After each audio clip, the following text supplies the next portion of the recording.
sombra, sombra y luz. Buenos días, bienvenidos de nuevo a estas sesiones de Historia del Arte Online. En la de hoy vamos a hablar de la Capilla Sixtina. Sin duda alguna, una de las más grandes obras de arte de toda la historia de la humanidad. Probablemente el receptáculo original de la más grande cantidad de obras del Renacimiento italiano, puesto que lo primero que tenemos que tener en cuenta de la Capilla Sixtina es que no es una obra de Miguel Ángel. Me explico. No es que Miguel Ángel no participe en la decoración de la Capilla Sixtina, puesto que decora toda la parte de la bóveda y de la pared este del juicio final, pero es que en la Capilla Sixtina hay muchísimo más. Grandísimos ciclos de pintura del Quattrocento florentino ocupan las dos paredes laterales. Y sin embargo, Miguel Ángel tiene una luz tan cegadora que prácticamente nadie mira lo demás. Nosotros vamos a dejarnos cegar por esta luz, puesto que en este vídeo vamos a mirar principalmente la obra de Miguel Ángel, aunque comentaremos brevemente el significado global de la obra. Bien, será en la década de los 70 del siglo XV que Sixto IV, y de ahí el nombre, manda construir esta capilla. Una capilla que tenga las medidas exactamente iguales que del templo de Jerusalén, del perdido templo de Salomón, medidas que aparecen citadas en la Biblia. Estamos hablando de casi 40 por 14 por 21, 40 de largo, 14 de profundidad, 21 de alto. Esta pretensión, esta cita, no es casual, sino que Sixto IV tenía una idea muy concreta y era que venía a decir que esta capilla, que era la capilla papal, es decir, la capilla en la que, entre otras cosas, tras la muerte del papa anterior se elige al siguiente, es la capilla de la alianza definitiva.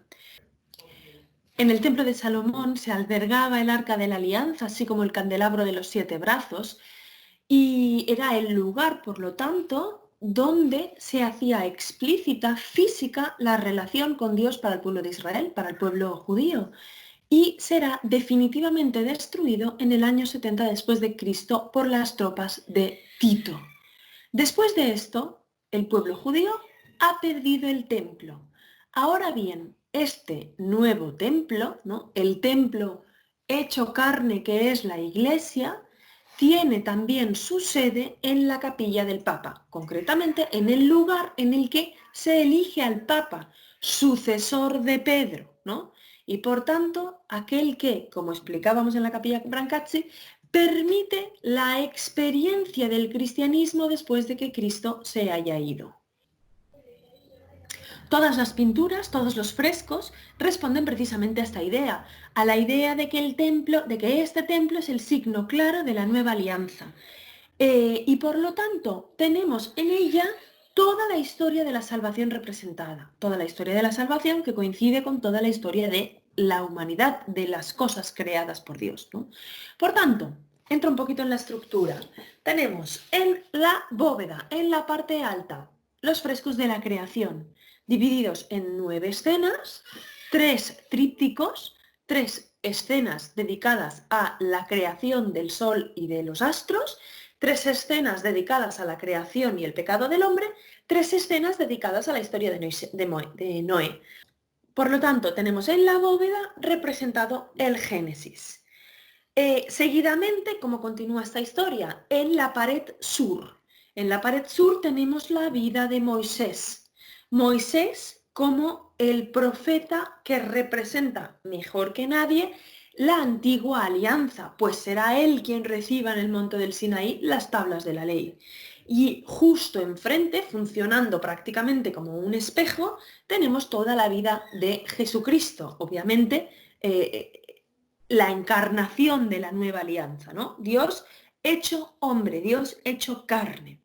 Además es muy interesante, ¿no?, poder ver la correlación que hay en estos frescos, la relación que hay entre cada uno de ellos, porque están pensadas de manera especular, es decir, como en un espejo, ¿no? Además de que son, como decía antes, unos frescos que representan perfectamente la pintura cuatrocentista italiana, ¿no? Es un lugar perfecto para estudiar lo que sería el desarrollo del 480 italiano. Como ejemplo de cómo funcionan estas dos paredes como espejo, tenemos al lado sur la separación del Mar Rojo de Moisés, que es una obra de Cosimo Rosselli, ¿no? Es una historia, evidentemente, de elección y de salvación, porque Dios elige claramente a Moisés y a su pueblo para ser salvados del ejército del faraón, y justo enfrente la vocación de los apóstoles, de Pedro y de Andrés, pintada por Ghirlandaio y su taller. Otra historia de salvación, elección y agua.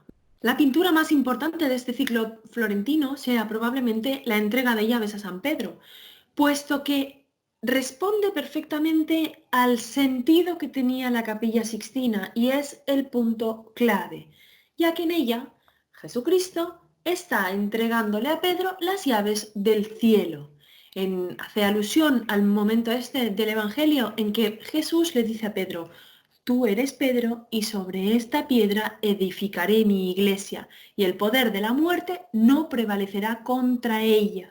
Y le dice seguidamente: yo te daré las llaves del reino de los cielos. Todo lo que ates en la tierra quedará atado en el cielo y todo lo que desates en la tierra quedará desatado en el cielo. Es decir, Jesús está dándole un poder enorme a San Pedro, para un poder enorme a San Pedro en la tierra, ¿no? Un poder en la tierra que repercutirá directamente en el cielo. Y Pedro es el primer papa, por tanto nos está hablando indiscutiblemente del poder papal. Y esta es precisamente la capilla del Papa. Bien, además de este símbolo evidente, es una pintura preciosa que explica perfectamente todas las características del 480 italiano. Bueno, todas no, pero muchas de las características del 480 italiano, ¿no? Tenemos una composición perfectamente simétrica, con una perspectiva lineal que nos fuga un templo realizado con una planta centralizada que nos alude clarísimamente a la antigüedad clásica. Esta idea de los árboles así tan abstractos, tan ideales, ¿no? Tan mentales, que están, bueno, tan de Perugino, ¿no? Los edificios, los arcos del triunfo que tenemos a banda y banda, ¿no? También con una simetría perfecta, y después los personajes que se encuentran en el medio, ¿no? Como haciendo también referencia a esta idea de sucesión de tamaños para darnos la sensación de profundidad. Toda esta linealidad en la manera de pintar, la composición cromática, ¿no? La selección de los colores, todo huele mucho, mucho, mucho, mucho a 480, ¿no? Además es una pintura que influirá muchísimo posteriormente en los desposorios de la Virgen de Rafael, ¿no? Por ejemplo, entre otras. Justo debajo de la historia de Jesús y de la historia de Moisés encontramos los tapices de Rafael. Tapices que representaban la historia de San Pedro y de San Pablo, claramente inspiradas en los Hechos de los Apóstoles. Por tanto, nos estarían hablando de la iglesia militante, ¿no? O sea, después de esta entrega de llaves, ¿cómo continúa la vida de la iglesia? La vida de la iglesia continúa a través de la vida de los apóstoles y de los primeros, digamos, amigos de Jesús, ¿no? Como signo también de que esta historia de la iglesia continúa, justo encima de la vida de Moisés y de Jesús, encontramos la sucesión de los papas. Papas en su mayoría de los primeros años de la iglesia cristiana y del tiempo de las grandes persecuciones. Justo por encima encontramos a los antepasados de Cristo y a los profetas y a las sibilas. ¿Qué son los profetas y qué son las sibilas? Pues los que han anunciado la llegada del Salvador, ¿no? Los que han profetizado la llegada del Salvador, los profetas desde la perspectiva cristiana, las sibilas desde la perspectiva pagana. Y por último, el juicio final, la segunda venida, el final de la historia. Por lo tanto, tenemos la creación de la luz y de las sombras, dentro la creación del hombre y toda la historia de la humanidad, pasando por Moisés, los profetas, las sibilas, la llegada de Cristo la continuación del reino de Cristo a través de su iglesia, a través de la vida de los apóstoles y de los papas, y por último, la segunda venida, la venida definitiva. Por tanto, toda la historia de la salvación sintetizada en un solo espacio, en un solo templo. Brutal. Probablemente estamos hablando de la obra de arte más compleja de toda la historia, ¿no? Pero es que además también podemos decir que la Capilla Sixtina es una obra de síntesis en otro sentido. Y es que Miguel Ángel, que como sabréis no se sentía para nada pintor, aprovecha este encargo para sintetizar en el techo pintura, escultura y arquitectura. Si os fijáis, dentro de lo que es la estructura de la bóveda encontraremos bueno, la bóveda tiene esta forma, ¿no? Ligeramente abovedada, pero esta idea, o sea, lo único que de todos los elementos de la arquitectura que vemos en el techo es real, son los lunetos. Todo lo demás son estructuras ficticias. Miguel Ángel no tiene la pretensión, como tendrán posteriormente, por ejemplo, los grandes pintores ilusionistas de la Contrarreforma, de engañar a los ojos, ¿no? No tiene esta idea de hacer un gran espectáculo de trampantojo.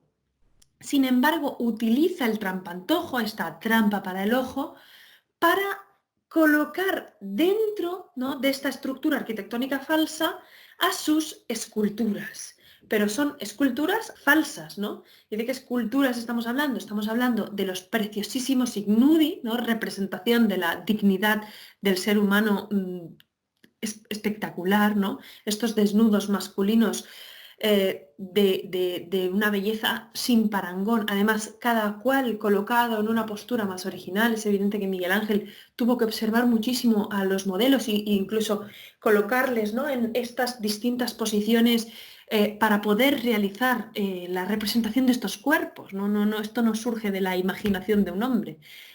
Pero también estamos hablando de escultura en la representación de los medallones de bronce, ¿no?, que además relatan historias del Antiguo Testamento que están vinculadas con los frescos, ¿no?, con los que se asocian, digamos. Por tanto, podemos decir también que la Capilla Sixtina es una síntesis entre pintura, escultura y arquitectura. Una síntesis preciosa. Dicho esto, entramos ya al fin en el techo, en el gran techo, en el encargo de Julio II. Este encargo ocurrirá en 1508 y durará 4 años, ¿no? Miguel Ángel pintará solo prácticamente 4 años sin descanso, ¿no? Cuenta él en varias cartas, en varios lugares, cuenta cuánto sufrirá. Vasari nos cuenta también lo duros que fueron estos años. Y podéis ver esta película muy hollywoodiense, pero muy bonita a mi juicio, de los años 60, con Charlton Heston como Miguel Ángel, en la que se relata todo el drama en la relación con el Papa Julio II, porque eran posiblemente los dos muy vanidosos, ¿no? De Julio II hay que hablar un poco, ¿no? Y es que este es el sobrino de Sixto IV, el papa que mandó construir la Capilla Sixtina, que se toma como personal la continuación de la decoración de la Sixtina, de manera que encarga a Miguel Ángel la decoración de la bóveda, puesto que la bóveda que había pintado Sixto IV, que había mandado pintar Sixto IV, era una bóveda estrellada que ya estaba muy demacrada, ¿no?, con el paso de los años y las humedades. Entonces, Julio II fue conocido como el Papa Guerrero. Dicen de él que mostraba muchísimo más interés en la espada que en el incensario, ¿no?, porque tenía en la cabeza una cosa, y es que la Iglesia tenía un destino glorioso, pero que estaba vinculado con el poder terrenal, de manera que el gran esfuerzo que hará Julio II a lo largo de su pontificado va a ser el de conquistar territorios para la Iglesia de Roma y después también realizar grandes obras, grandes comitencias que lleven al éxito, digamos, a la Iglesia de Roma. Estamos clarísimamente hablando de un papa de perfil 100% renacentista, ¿no?, muy vinculado a la idea de la gloria terrena. Es también el papa que mandará la reconstrucción de la nueva Iglesia del Vaticano y, por tanto, aquel por el que empezará todo el desastre de las indulgencias. Miguel Ángel no quería realizar esta obra. Y es que Miguel Ángel no se sentía pintor y decía que de la leche de su nodriza había mamado también los instrumentos para ser escultor. Resulta que el marido de su nodriza era un picapedrero. Por tanto, él siempre había estado muy vinculado a la piedra. De alguna manera también yo siempre he pensado que Miguel Ángel, el que tenía este ansia, también le interesaba muchísimo más la escultura que la pintura, porque la escultura, al ser de piedra, era dura, era firme y tenía un componente de eternidad muchísimo mayor que la pintura. Pero Julio II quería a Miguel Ángel y estaba decidido a convencerle. ¿Cómo lo logrará? Pues ofreciéndole mucho, mucho, mucho, mucho dinero. 3.500 ducados de oro. Tenéis que pensar que el sueldo de un médico bueno, el sueldo anual de un médico bueno, eran 50 ducados de oro. Por lo tanto, estamos hablando de una suma estratosférica. Dicen las fuentes que Miguel Ángel tenía una relación con el dinero un tanto agarrada y que él no tenía familia, nunca se casó, nunca tuvo hijos. Y bueno, hay cartas, ¿no?, de sus familiares pidiéndole dinero y él siempre les respondía diciéndoles que para qué lo querían, que en qué lo querían gastar, ¿no? Bueno, pues era un avaro y que murió siendo tremendamente rico. Y nada, finalmente aceptó el encargo. En la bóveda tenemos 9 escenas articuladas en 3 trípticos, es decir, 3 escenas de 3. En el primer tríptico se narra la historia de Noé. En el segundo tríptico, la historia de la creación y la expulsión de Adán y Eva. Y en el tercer tríptico, la historia de la creación de los astros, las plantas, las aguas y los planetas. ¿Por qué Miguel Ángel sigue esta estructura si el relato bíblico es exactamente al contrario?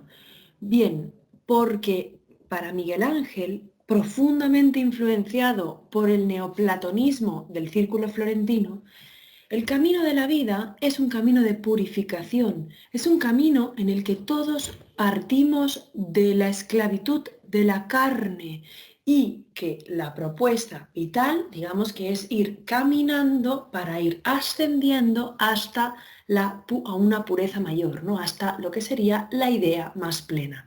Por tanto, Miguel Ángel empieza desde la embriaguez de Noé, por tanto, las consecuencias y el escándalo del pecado original, ¿no?, porque de Noé uno de sus hijos le señala con el dedo hablando hacia sus otros hermanos, por tanto se escandaliza de él, pasando por el diluvio universal como gesto redentor, purificador de Dios, ¿no? Seguidamente nos planteará el sacrificio de Noé, después la expulsión y la caída del paraíso, después la creación de Eva y de Adán, y por último la separación de las aguas del cielo y de la tierra, la creación del sol, la luna, los planetas, y por último la separación de la luz y de las sombras. Por tanto, Dios en estado puro, Dios y la luz, ¿no?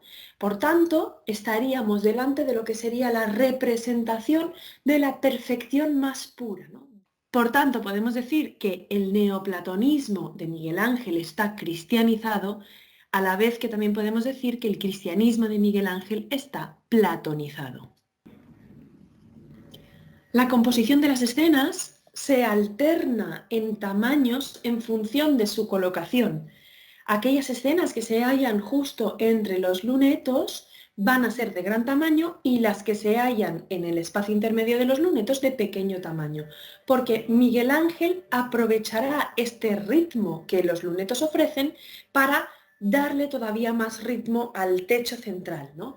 Él va jugando en función de la importancia que le quiere dar a las escenas, ¿no? Por ejemplo, las escenas más grandes son las escenas en las que la transmisión de la idea es más significativa. Me explico, por ejemplo, tenemos el diluvio universal, escena fundamental, tenemos el pecado original, escena importantísima en el desarrollo de este ciclo iconológico, la creación de Adán y después Dios creador con toda su fuerza, que bueno, una imagen que veremos posteriormente.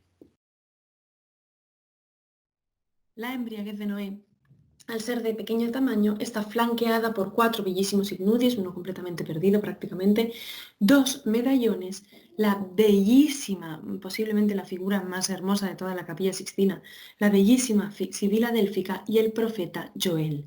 Todas las escenas que vamos a ir viendo de pequeño tamaño presentarán esta composición general, ¿no? Con ignudis, medallones, profetas y sibilas. Esta escena nos presenta las consecuencias del pecado original, incluso un pecado que se hace sin querer, puesto que Dios le ha dicho a Noé y a su familia, sed fecundos y multiplicaos, ¿no? Y esto en el sentido de tener hijos para que la humanidad prospere, pero también trabajad la tierra, como en su día le dijo a Adán y a Eva en el jardín del Edén. Bien, y no es lo que hace, ¿no? Entre otras cosas, planta uvas, pero al recogerlas, pues acaba embriagándose, acaba emborrachándose y se despierta desnudo y tirado en el suelo. Y encima le habrán descubierto sus hijos, Sem, Cam y Jafet. Noé padece, por tanto, le ha sucedido algo que es completamente vergonzoso, y es que se ha emborrachado y sus hijos le han pillado desnudo en el suelo. Por tanto, terrible. Y además se entera de que uno de sus hijos le ha señalado con el dedo, ¿no? Mira, mira cómo está papá, ¿no? Le dice a los otros hijos Cam, de manera que Noé acaba maldiciendo a Cam y bendiciendo a los otros dos.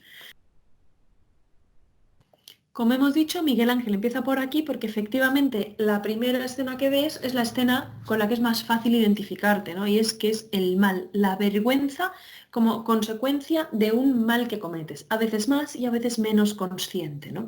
Y también como este mal escandaliza a los demás, ¿no? Porque Cam literalmente le está señalando con el dedo. Entonces, en lo que es la composición de la escena está clarísimo. Noé está desnudo tirado en el suelo y sus dos hijos cubriéndole con la tela, como dice el relato bíblico, y Cam señalándole con el dedo. A mí hay una cosa, perdonad, pero hay una cosa que no me gusta mucho, y es que Miguel Ángel nos pinta también a Sem, Cam y a Jafet desnudos, y eso no deja demasiado claro la diferencia entre el uno y el otro, ¿no? Cuando precisamente la desnudez de Noé es un factor de violencia, ¿no? El personaje vestido en rojo que tenemos al fondo cavando la tierra es Noé, que está trabajando la tierra, ¿no? Para después poder hacer la uva. O sea, es una escena dividida en dos partes que relatan dos momentos diferentes. El diluvio universal es consecuencia del pecado, dice el relato bíblico. Y vio Jehová que la maldad de los hombres era mucha en la tierra, y que todo designio de los pensamientos del corazón de ellos era continuo solamente el mal.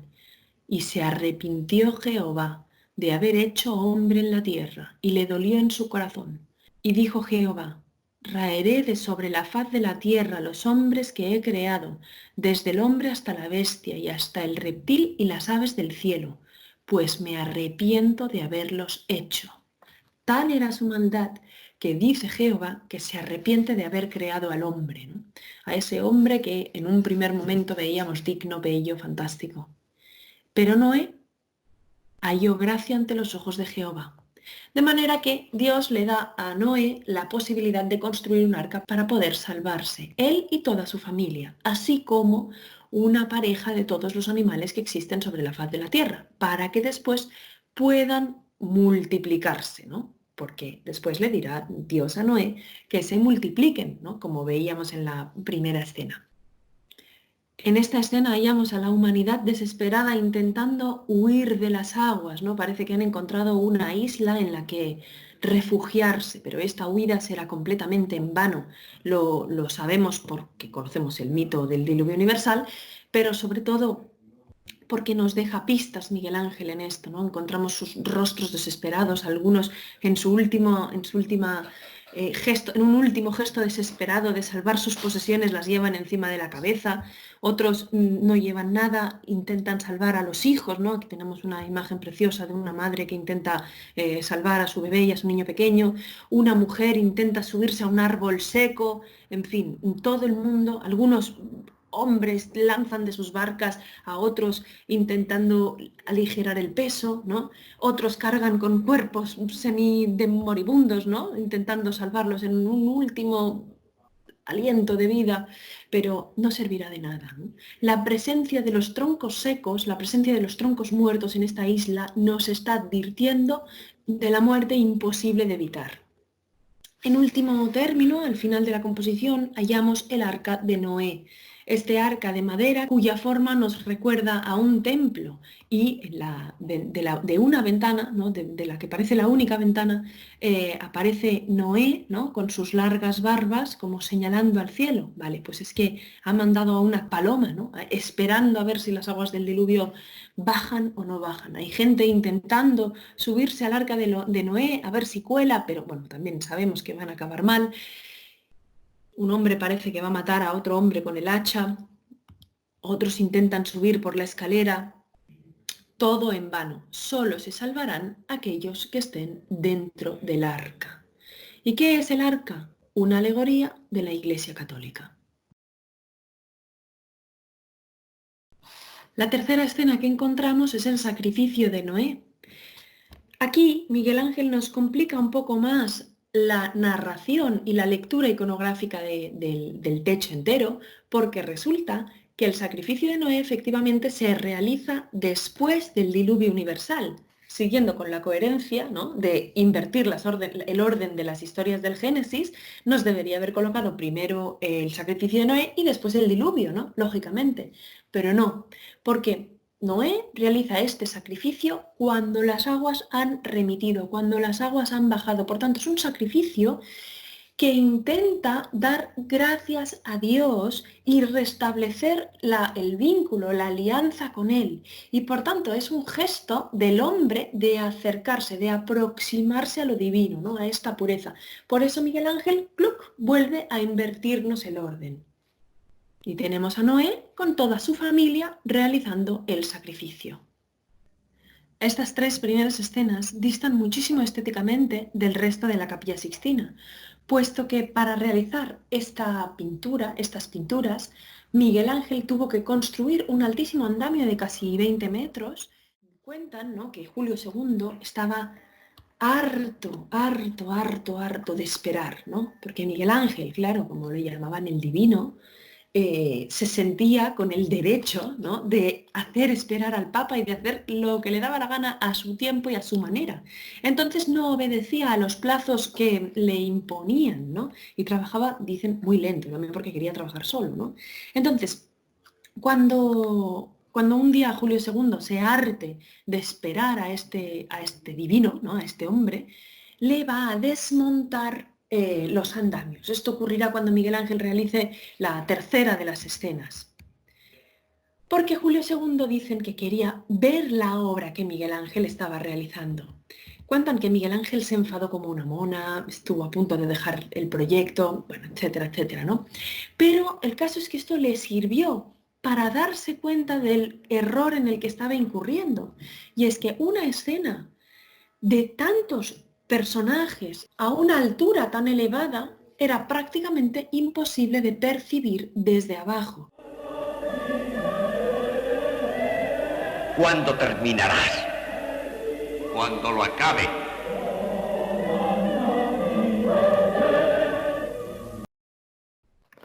Llegamos por fin al tríptico central, al tríptico en el que Miguel Ángel nos narra la creación del hombre, de la mujer y la caída y la expulsión del Edén. Pero nos lo narra del revés, es decir, primero el pecado, segundo la creación de Eva, tercero la creación de Adán. Empecemos con el pecado. ¿Qué vemos en esta escena? Esta, a mi juicio, es una de las imágenes más bellas de toda la Capilla Sixtina y también de las más elocuentes, porque con una grandísima simplicidad formal logra expresar muchísimo. Primero de todo, encontramos una composición perfectamente simétrica, ¿no? Con este árbol del jardín del Edén, en el que se enrolla la serpiente que tentará a Eva, como nos cuenta el relato bíblico, una serpiente que según una cierta tradición iconográfica occidental tiene cuerpo femenino, ¿no?, que le entrega el fruto prohibido a Eva.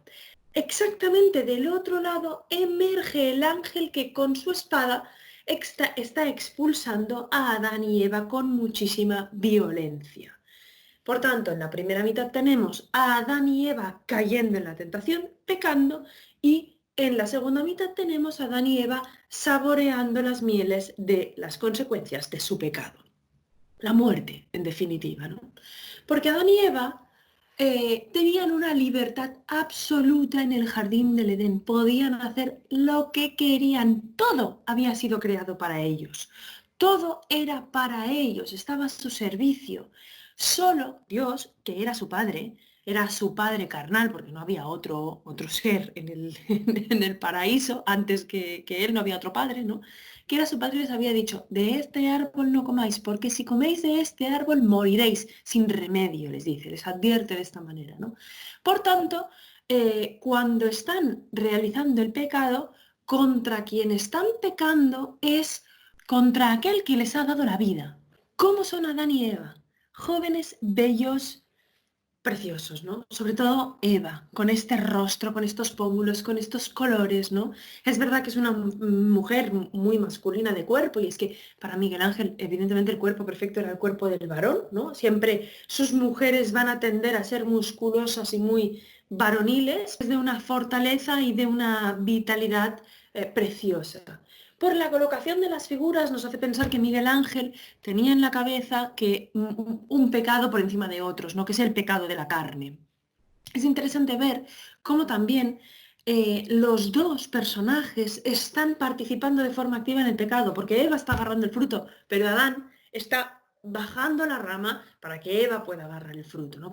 Y al otro lado están siendo expulsados. Las consecuencias del pecado es que se han vuelto viejos y feos, ¿no? Tanto Adán como Eva, pero para Eva peor, puesto que su vergüenza es de tal envergadura que se ve obligada a esconderse bajo la sombra de su marido. Es tristísima su figura, ¿no? Y su rostro, esa juventud, esos pómulos rosados, esa frente, esa mirada limpia, ha desaparecido completamente. Volvemos a encontrar detrás de Eva ese tronco seco que ya veíamos en el diluvio universal, que hace referencia precisamente al pecado. La siguiente escena que encontramos es la creación de Eva, una escena que, aun siendo de pequeño tamaño, se entiende que Miguel Ángel la considera importante porque está justo en el centro del panel. Miguel Ángel se basa en el primer mito de la creación, en el que Eva sale de la costilla de Adán. Adán ha caído en un profundo sueño, también dormido en una rama seca, por tanto haciendo referencia al futuro pecado que va a cometer, y de la costilla Dios saca a Eva. Es preciosa la actitud que tiene Eva, también sobre todo si la comparamos con la actitud que tiene Adán cuando es creado, ¿no? Puesto que a diferencia de este, Eva en el momento de la creación, en el momento en que recibe la conciencia, es imbuida de un grandísimo agradecimiento y por eso su actitud corporal está como yendo hacia adelante, ¿no? Como dándolo todo hacia Dios y Dios bendiciéndola. Llegamos por fin a la creación de Adán, una de las escenas más reproducidas de toda la historia del arte, más imitadas, más copiadas, más publicitadas y posiblemente también más sugerentes. Combina una simplicidad y una complejidad que son abrumadoras. Iconográficamente es la primera vez que se representa la creación de Adán tal y como la estamos viendo. La composición de la imagen es completamente diagonal. Adán está en el plano tierra, Dios está en el plano cielo. Adán es joven, fuerte, bello, digno, pero eso sí, tiene una cierta actitud de pasotismo impresionante. Dios, que es un Dios bellísimo, anciano, pero fuerte y guapo. ¿Por qué? Porque evidentemente Adán es hecho a imagen y semejanza de Dios, solo que en Dios hay una característica que no la tiene Adán, que es la característica de la eternidad y del logos perfecto, ¿no? De la inteligencia perfecta. ¿Dónde se ve, dónde se desarrolla esta inteligencia? Se entiende que en el tiempo y por tanto el atributo de Dios Padre siempre va a ser la vejez, ¿no? El médico estadounidense Franklin Messberger ha querido ver en el perfil de Dios y de todos los personajes que los acompañan la copia, la representación de un cerebro humano cortado en sección, teniendo en cuenta que Miguel Ángel había trabajado con cuerpos de igual modo que lo había hecho Leonardo, teniendo en cuenta la idolatría que se profesaba a la razón humana en el tiempo del Renacimiento, pudiera ser posible que Miguel Ángel hubiera hecho la siguiente asociación, y es que el hombre, con toda su dignidad, toda su libertad y toda su grandeza, está hecho a imagen y semejanza de Dios, y lo que diferencia al hombre principalmente del resto de las criaturas mortales es su raciocinio, su capacidad de usar la razón. Por tanto, una de las cualidades más significativas de Dios, además del amor que está presente en el color de su túnica y en el manto que lo envuelve, es la razón, es que es razón, de modo que Dios y la razón, el logos, son una sola cosa. Ciertamente, la posición que tiene Adán con su mano izquierda, así como la posición que tiene Dios con su mano derecha, es profundamente sugerente. El contraste que encontramos entre la tensión de un brazo, la determinación de un brazo y la relajación del otro. Dios le está creando con una potencia infinita, ¿no? Con su brazo derecho lo extiende y como con un rayo electrizante le está enviando la vida. Dios va vestido con una túnica de color rosado, ¿no? Posiblemente hace referencia al rojo, un rojo empalidecido, pero al final el rosa en última esencia es rojo, ¿no? Y el color rojo es el color del amor, que es el color de la pasión, el color de la sangre, ¿no? Que hace referencia al concepto de dar la vida. Y efectivamente aquí es lo que está haciendo Dios, ¿no? Dios Padre está dando la vida a Adán y Adán la está, bueno, pues recibiendo. Es precioso el detalle millones de veces representado de estos dos dedos que no llegan a tocarse, ¿no? Hay muchas teorías al respecto, posiblemente tenga que ver con la idea de que Miguel Ángel entendía que Dios al crear al hombre le estaba haciendo libre, puesto que será la libertad la que permitirá a Adán pecar, ¿no? Adán tiene la posibilidad de decir que sí o de decir que no, y optará por afirmarse a sí mismo, digamos, ¿no? Además, en esta escena queda muy claro cómo Adán, para tocar a Dios, lo único que tiene que hacer es como levantar ligeramente el dedito, ¿no? O sea, de este milímetro es el milímetro de su libertad, porque Dios ya lo ha hecho todo. Él está y antes no estaba. En la Capilla Sixtina, cuando vemos a Dios crear, normalmente Dios no está solo, y en este caso no está para nada solo. Tenemos la friolera de 12 personajes en torno a él, que le acompañan en el gesto de la creación. Por sus rostros, parece que no todos están demasiado contentos con la acción de Dios. Algunas teorías afirman que es que son sus angelitos, que son conscientes de que Adán la va a liar mucho y por eso intentan evitar la acción. Uno de ellos como que intenta mirar hacia otro lado, escandalizado, el otro pone cara de horror. En todo caso, Dios está determinado a crearlo más allá del mal que puede llegar a cometer. Hay otras teorías, no obstante, puesto que algunos de estos angelitos, ¿no?, destacan sobre los demás. Y es que Dios apoya su brazo izquierdo sobre una mujer preciosa que mira de reojo a Adán. Una mujer que tiene encima de su pierna un manto verde, ¿no? Este manto verde, que por cierto el verde siempre hace referencia a la esperanza, iría por detrás de la espalda de Dios y caería por la espalda de otro personaje, otro angelito, que sostendría a Dios por debajo. Pfeiffer ha querido ver en estos dos personajes a la Virgen María y a San José, que estarían pensados desde el principio de la creación, porque Dios, sabiéndolo todo, era consciente ya del mal que iba a introducir Adán y por tanto era consciente ya de que sería necesario enviar en el futuro a su hijo y para eso tenía un plan. El plan era elegir a la Virgen María, concebida ya desde el inicio sin pecado original, elegir a San José, un hombre justo, ¿para qué? Para ser sostenidos por él, ¿no? Por eso la presencia de San José, aunque es un San José poco raro, ¿no? Puesto que es rubio y, en fin, está desnudo, la presencia de San José sostendría a Dios por debajo. ¿Y Jesús? Jesús sería el niño que es señalado por Dios con el dedo de índice del brazo izquierdo. Un dedo que además es bastante feo, alargado y recuerda a una rama. Este mismo Pfeiffer afirma que esto es posiblemente porque Miguel Ángel leyó un poema de su tiempo que decía que la cruz de Jesucristo era un árbol con unas profundas ramas. Por tanto, este autor nos estaría diciendo que el dedo índice de Dios de la mano izquierda hace referencia a la cruz de Cristo. Por eso el niño Jesús, ¿no?, apartaría el rostro con un gesto de asco porque no quiere ese destino para él. Lo que me hace pensar que esto pueda ser posible es que este rostro de este niño, de este ángel, se repite en las siguientes escenas que vamos a ver y concuerda bastante con la hipótesis de este autor.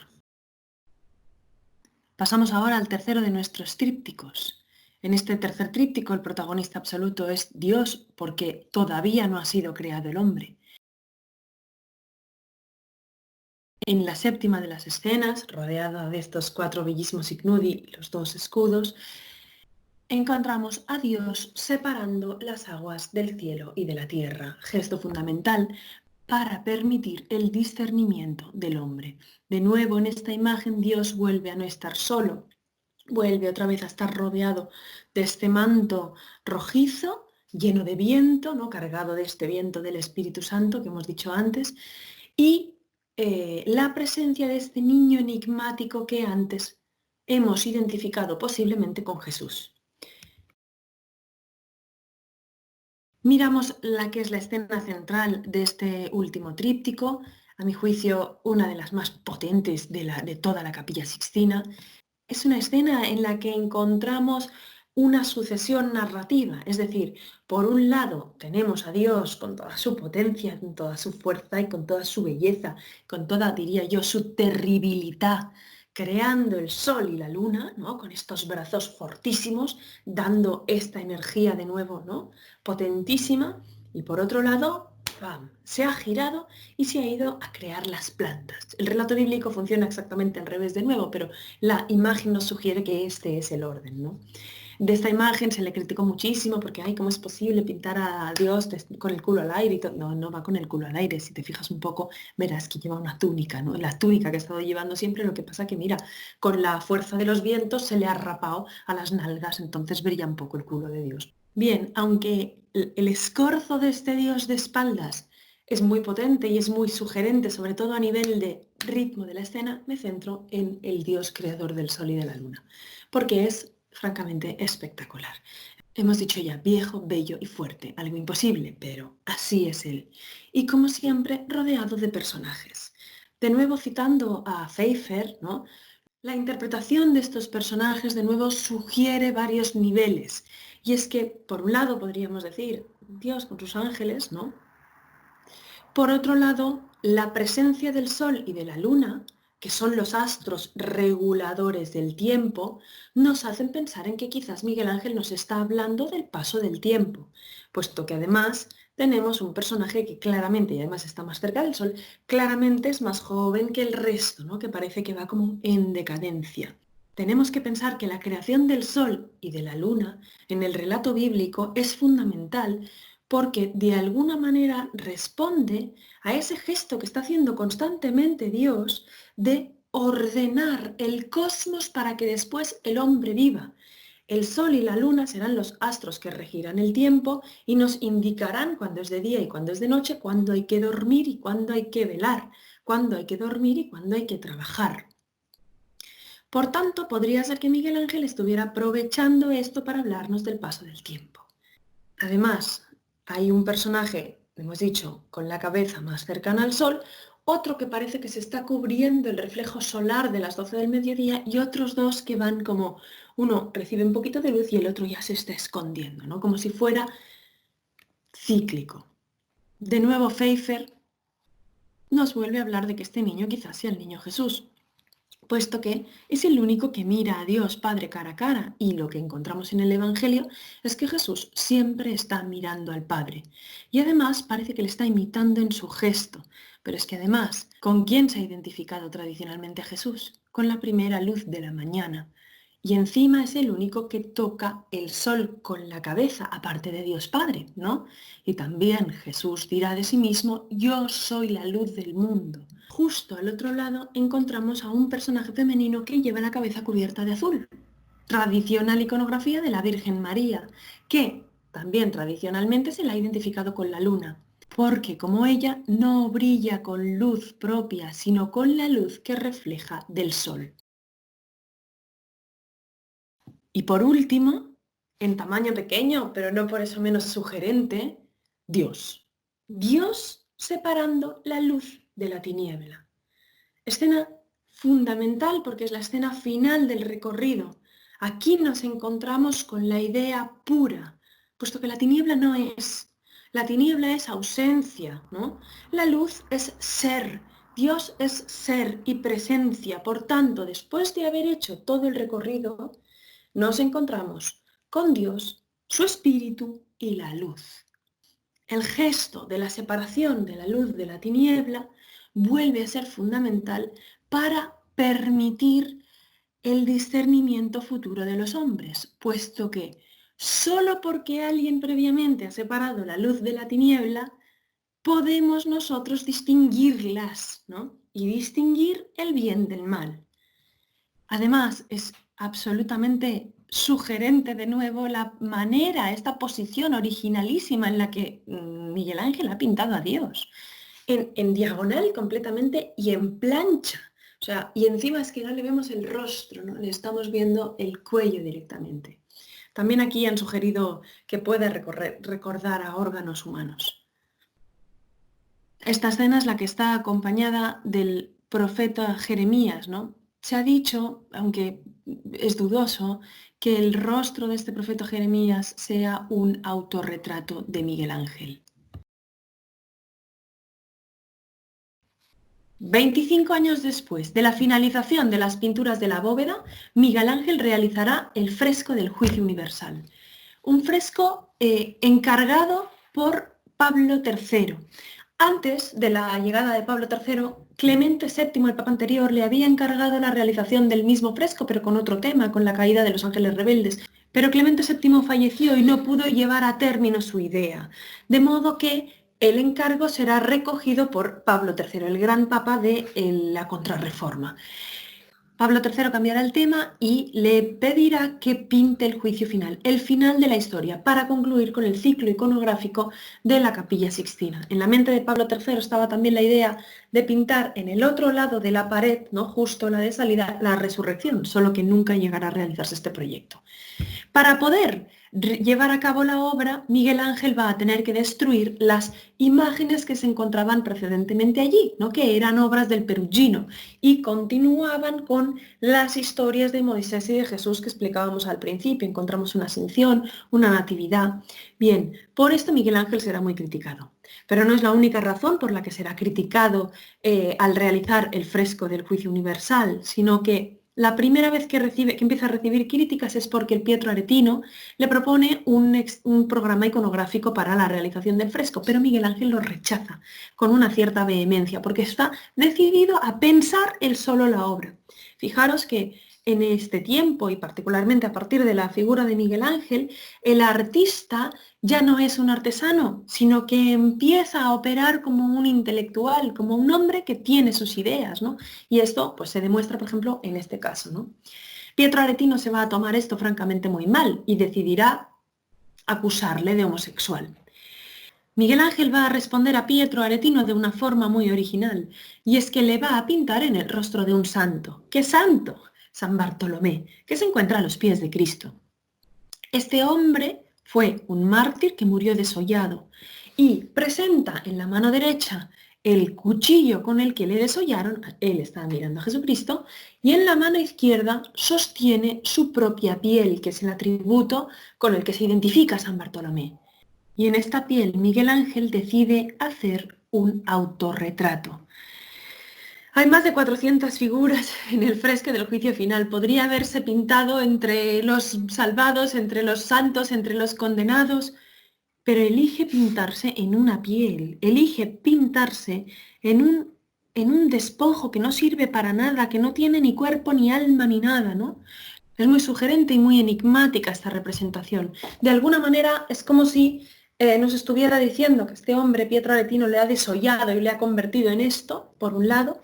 Por otro lado, a mí me hace preguntarme qué percepción de sí mismo tenía este hombre. Los mayores escándalos vendrán, no obstante, por la cantidad de desnudos que colocará Miguel Ángel en el juicio final. ¡Austeridad! ¡Vergonzoso! ¡Vergonzoso y obsceno! Este artista busca su inspiración en los griegos, que glorificaron el cuerpo desnudo. El portavoz de estas críticas será Biagio de Cesena.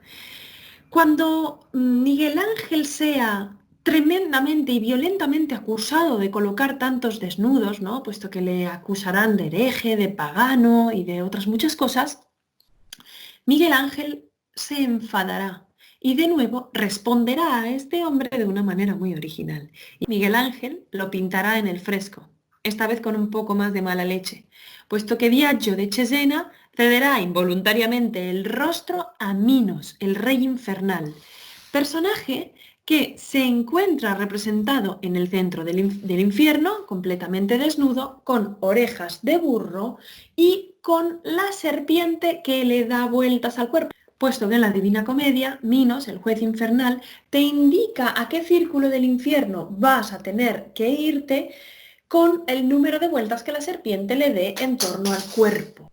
Dicen que este hombre acudió muy afectado al Papa Pablo III para pedirle que ordenase a Miguel Ángel que quitara su rostro del infierno. Y dicen que el Papa le dijo: querido hijo mío, si el pintor te hubiese puesto en el purgatorio podría sacarte, pues hasta allí llega mi poder, pero estás en el infierno y me es imposible. A lo largo de estos 25 años habían ocurrido dos cosas absolutamente tremendas para la ciudad de Roma. Y es que en 1517 Lutero publica sus tesis, que en primer lugar esto va a suponer una pérdida de poder tremendo para la ciudad de Roma y en segundo lugar el resquebrajarse de la fe de Occidente, que va a dejar de tener como referente al Papa de Roma. En segundo lugar, en 1527 las tropas imperiales de Carlos V llevarán a término el saqueo de la ciudad de Roma, un saqueo que se va a llevar de una forma absolutamente carente de piedad. Van a saquear, destrozar, quemar, violar, matar. Estos acontecimientos van a herir la sensibilidad de cualquier romano, pero posiblemente de una manera especial la de un hombre como Miguel Ángel, ¿no? Que hemos visto ya que se encontraba en lucha con la cuestión de la salvación. Aunque él oficialmente se posicione del lado, digamos, más católico, no puede evitar no sentir dentro el drama de la Iglesia, no sentir dentro el drama de la crisis. Y esto lo va a reflejar de una manera evidente en su nuevo estilo. Un estilo que se acercará muchísimo más al manierismo que al clasicismo de la primera etapa. ¿Y qué encontramos aquí? ¿Qué encontramos en este fresco? Pues efectivamente una amalgama de cuerpos torturados distribuidas de una forma aparentemente caótica, sin estructura alguna. Fijaros que he dicho aparentemente, porque no es cierto, en realidad sí hay una estructura. Lo que ocurre es que es una estructura que nuestra razón no comprende de un solo golpe de vista. Es una estructura que podríamos llamar centrífuga, porque todo parte, todo gira en torno a la figura central, que es la de Cristo juez que ha venido a juzgar a vivos y muertos. Cristo eleva su brazo derecho para indicar, ¿no?, el camino de los salvados y desciende su brazo izquierdo para indicar el camino de los condenados. Y efectivamente, en la pintura, todos los personajes que le rodean hacen exactamente este movimiento de girar en torno a Cristo, ¿no? El lado derecho asciende, el lado izquierdo baja, desciende, ¿no? En este caótico movimiento se han llegado a contar hasta 400 figuras. Es característica del manierismo el hecho de que no podamos distinguir exactamente cuántos personajes hay en un fragmento, aunque se hayan llegado a contar, ¿no? En un solo golpe de vista es imposible ver cuantísima gente hay aquí. Porque efectivamente el manierismo es un arte de la crisis, es exactamente todo lo contrario de lo que veíamos, por ejemplo, en la entrega de llaves del Perugino, ¿no? Donde todo está racionalizado, contado, parametrizado. Aquí todo, ¿no? Está desordenado. Y en este desorden también encontramos un desorden en las proporciones del cuerpo, puesto que los personajes en el manierismo tienden a alargarse, llegando a crear unas proporciones un tanto extrañas. Comparemos la figura de este Cristo con la del David, o esta María, ¿no? Esta María que tiene estas piernas y si se pusiera de pie sería altísima y tendría una cabeza súper pequeña, ¿no? Muy propia del manierismo, ¿no? Por otro lado, esta proliferación del número de cabezas en el cuerpo. Otra característica particular del manierismo es el uso de unos colores un tanto libres y un tanto peculiares. Este lila para contraponerlo, ¿no? Con el amarillo de fondo, por ejemplo. Comparándolo con el Juicio Universal de la Capilla Scrovegni de Giotto, podemos discernir con un poquito más de claridad esta estructura que efectivamente sí está siguiendo a Miguel Ángel, porque en cierto sentido sí se basa en una tradición. Y es que tenemos como elemento central a Cristo como juez, en una especie de mandorla. En el caso de la de Miguel Ángel es una mandorla únicamente lumínica, no es una mandorla física, pero está la forma ovalada, ¿no? A mano derecha de Cristo, los que se están salvando, que están ascendiendo al cielo, a mano izquierda los que se condenan. Esto en la parte baja. En la parte intermedia encontramos a los santos, ¿no? Santos, ángeles, profetas y, bueno, en el caso de Miguel Ángel, otros muchos personajes. Y en la parte alta, Giotto nos representa a dos angelitos que están abriendo el cielo, ¿no? Por tanto, nos están enseñando el final de la historia. Y Miguel Ángel lo que nos representa es a los ángeles portadores de los emblemas de la pasión de Cristo, ¿no? La cruz, la corona de espinas, la columna de la flagelación, etcétera, etcétera, etcétera. ¿Qué quiero decir con esto? Pues que efectivamente Miguel Ángel está dividiendo el fresco con registros basándose en una cierta tradición iconográfica, no es que se lo haya inventado todo de cero. Es especialmente interesante cómo Miguel Ángel nos pinta a Cristo, un Cristo alto, fuerte, determinado en su acción de juzgar, pero imberbe. Esto no se hace en el siglo XVI. ¿Por qué no se hace? Pues porque hay que seguir la tradición, hay que pintarlo como nos aparece en la sábana santa y como durante siglos se ha ido haciendo. Miguel Ángel da una vuelta de tuerca y decide, en su afán de sintetizar la historia de la humanidad, del paganismo y del cristianismo, identificar a Cristo, ¿no? Que dirá, yo soy la luz del mundo, con Apolo, dios pagano del sol. Y claro, lo van a acusar de pagano. Ha convertido la capilla de vuestra santidad en un templo pagano. Esta virgen es una virgen curiosa, porque en la tradición cristiana se la suele representar como intercesora, ¿no? Entre Dios y los hombres, como refugio de los pecadores, como madre para siempre. Aquí, en cambio, parece que ella se está refugiando en su hijo, ¿no? Como queriendo decir, uy, espera, que ahora no me toca a mí. ¿Por qué? Porque ha llegado el momento del juicio, por tanto, de algún modo, todo está ya decidido. A banda y banda de Jesús encontramos los grandes santos y profetas, que incluso ellos también parecen como ciertamente asustados, ¿no? Como si esto les hubiera pillado de sorpresa por sus rostros, ¿no?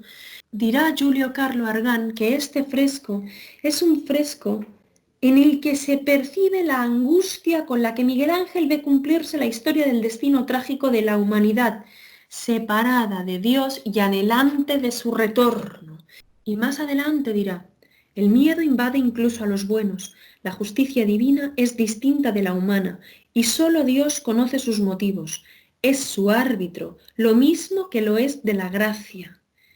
Y después, El juicio es la expresión de la experiencia religiosa, de la filosofía del artista. Ninguna moral fácil de bien y del mal, sino el contraste trágico y sublime entre la culpa y la gracia. Todos son culpables, todos pueden ser salvados. Entre Dios y la humanidad hay una tensión inevitable.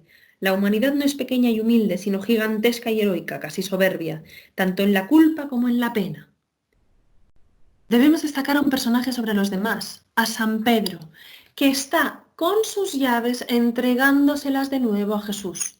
Ha llegado el final de la historia, por lo tanto, Pedro ya no tiene que seguir atando cosas en la tierra, de manera que devuelve sus llaves, gesto contrario que veíamos en el fresco de Perugino. Entre el registro de Dios y sus santos y el plano tierra encontramos una lucha incesable. A estos hombres que están desesperadamente intentando salvarse y los demonios que están estirando hacia abajo con muchísima violencia para poder condenarles. Y a su vez, los ángeles que defienden a estas pobres almas que parecen condenadas al infierno incluso con puñetazos y bofetadas. Algunos de los mejores rostros de la desesperación humana los vamos a encontrar en este nivel. Y justo en el centro, entre el plano tierra y la figura de Cristo, los ángeles que nos anuncian la llegada del final de los tiempos con sus trompetas, usadas para despertar a los muertos. Es la primera vez en toda la historia del arte que el grupo de los ángeles del Apocalipsis se realiza con tantísimo dinamismo y 8 trompetas, ni más ni menos. Además, tenemos la presencia de 3 ángeles que están sosteniendo libros. Uno de ellos, el ángel que sostiene el libro pequeño y se inclina hacia la derecha, tiene en sus manos el libro de los salvados.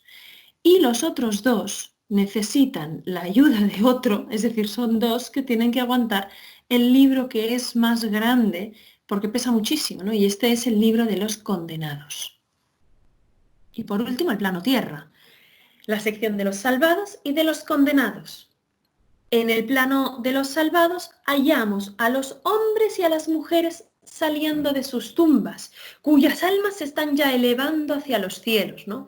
También aquí encontramos alguno de estos signos de la lucha, ¿no? Un ángel y un demonio que estira hacia abajo, intentando hasta el último momento conseguir un alma más. Y como siempre, el plano del infierno es uno de los más sugerentes de todos. A lo largo de toda la historia del arte siempre ha pasado así, y es que parece que nos resulta más fácil identificarnos con el mal que con el bien y proyectar, imaginar cómo sería este posible infierno. En este caso, Miguel Ángel, como buen florentino y hombre de grandísima cultura, citará a Dante, colocándonos a las puertas del infierno a Caronte, barquero infernal, quien trasladará a las almas hasta el infierno, ¿no? Y evidentemente, como hemos dicho previamente, al juez infernal Minos, que también está extraído de la Divina Comedia de Dante. Por otro lado, lo que a mí particularmente me parece más interesante de este fragmento es cómo Miguel Ángel a los condenados les ha robado su humanidad, animalizándolos, convirtiéndolos en seres horribles, de película de terror absolutamente, son monstruos, no les queda humanidad. Ciertos personajes en ciertos puntos nos recuerdan inevitablemente a las pinturas negras de Goya. Por tanto, efectivamente, Miguel Ángel nos está pintando una escena que, más allá de ser una escena de temática religiosa tradicional, trasciende completamente a todo, ¿no? Es muy fácil entrar en vínculo con estos personajes, humanamente hablando, quiero decir, ¿no? Cargados de sentimientos, cargados de pasiones, cargados de pena, cargados de horror, cargados de sufrimiento. Antes de acabar, me gustaría decir brevísimamente que esta obra es probablemente una de las obras más complejas de toda la historia del arte y que sabemos muy poco de ella realmente, ¿no? Es muy difícil acceder al significado auténtico de la obra. Yo solo he citado ciertos puntos para que nos permiten un poquito poder entender un poquito más, pero la profundidad de la Capilla Sixtina no te la acabas. Por eso os voy a dejar un link de referencia en español que la verdad está muy bien, lacapillasixtina.es. Y dicho esto, lo dejamos aquí. Adiós, adiós. Velázquez pintó la cara y y Goya pintó su cruz.